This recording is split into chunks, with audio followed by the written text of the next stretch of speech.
Hello students, today I will discuss you the second chapter of class 9 ICSE Physics.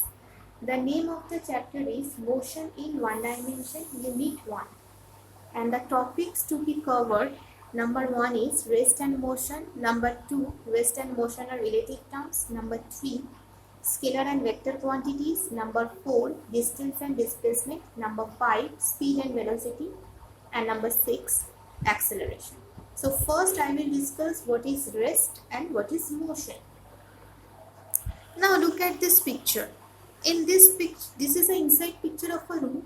So in this room, which things are in rest? So I can say that chair, table, sofa, all these things are in rest.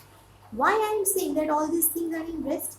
Because they are not changing their position with respect to time and surrounding. So what do you mean by rest? Rest means when a body does not change its position with respect to its surrounding and time, the body is said to be at rest. And in this picture, chair, table, sofa, all these things are in rest because they are not changing their position with respect to time and surrounding. Next is motion.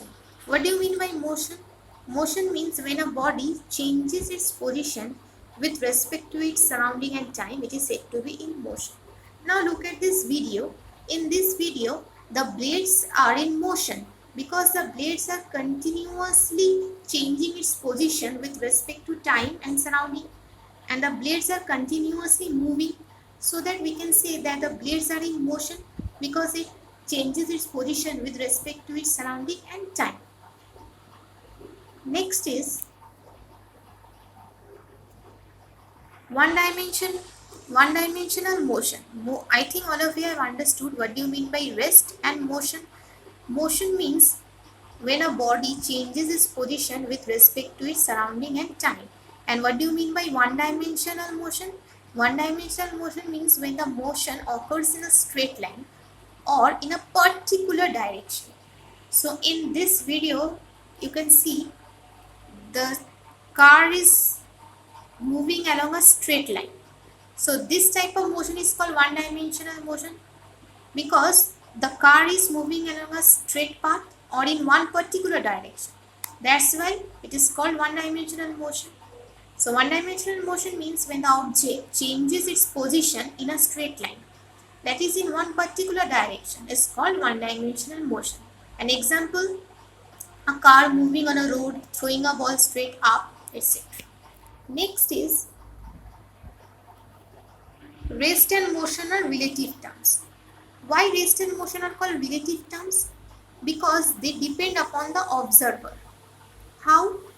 Now look at this example. Some children are waiting at the bus stop and the school bus with full of bus children is coming.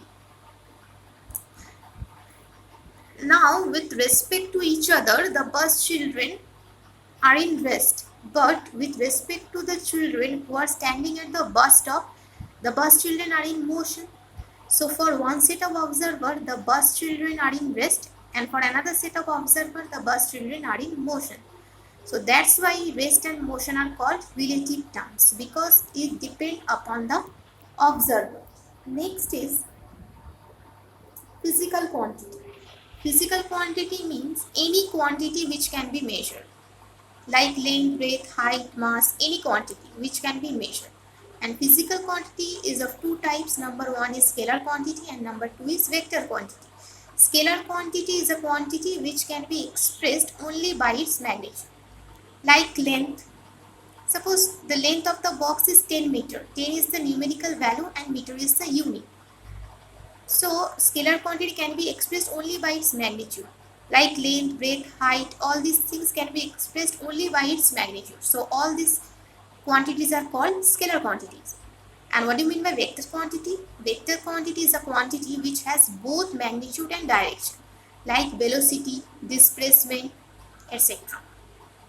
Suppose the velocity of a car is 50 km per hour towards east. 50 is the numerical value, kilometer per hour is the unit, and towards east is the direction.